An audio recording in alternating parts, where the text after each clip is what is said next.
Hey, I'm Alexandra Harbushka, founder of Life with Herpes. Today we're going to talk about dating after a herpes diagnosis.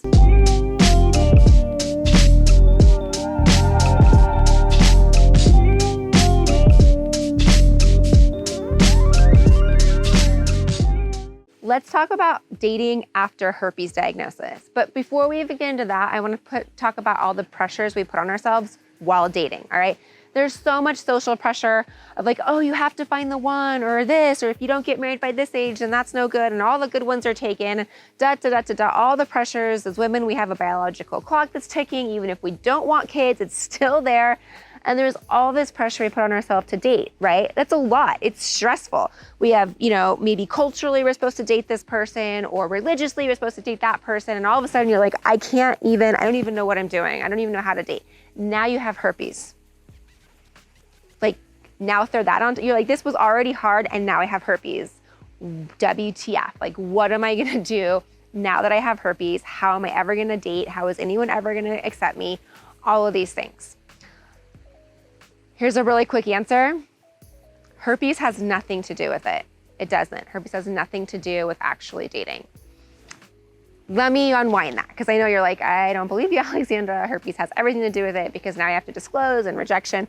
So let's back up. Prior to having herpes, we probably didn't have the best communication when it came to sex ed, right? And that's something I really want to talk about now, especially dating after herpes, is that communication, having that conversations about sexual health.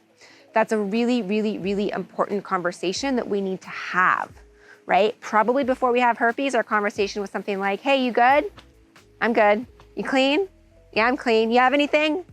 No, I don't have anything, right? That's probably how our conversation went. And that's why herpes is so common. That's why STIs, STDs are so common. We don't have these conversations. So what's really important, what I want you to do is I want you to set your own expectations, set up your own boundaries. A lot of times, because we think we have herpes, we don't need to really have our partner get tested, or we need to apologize because we have herpes, or we need to feel bad that we have herpes, or we need to put our partner on a pedestal because they don't have herpes and we do. So you really need to set your own expectations. Do you want your partner to get tested? Not get tested. Do you want to have this conversation? Are you guys exclusively dating, or is it an open dating relationship? What is going on, and set those expectations. As you can see, as I'm talking, really herpes has nothing to do with it. What it has to do is your confidence and your expectations and what you want out of a relationship.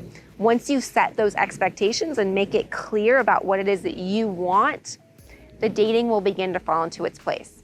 All right, if you're having questions about how to disclose, because that's, or where do I start? Because that's usually what stops us, is this whole disclosure thing is like, how do I disclose that I have herpes? I have a toolkit. It has 14 different videos in it. It talks about how to disclose to a future partner, a past partner, or a one-night stand, a long-term relationship, the importance of disclosing, why we don't disclose, what holds us back from disclosing. It is so awesome. I love it, especially because I was 9 months pregnant when I put it together. So I just love seeing those photos and videos. Anyways, I have it linked for you. You can check it out. For those of you that are watching it live, it's also linked if you just go to my bio, it's live right there too. I'm doing a live while I'm recording this, just so you all know, that if you didn't know. All right, I will see you soon in the next video. Let me know what content I can create. Leave me comments. I will get back to you, what questions you have on this, and I will see you soon in the next video. Bye, guys.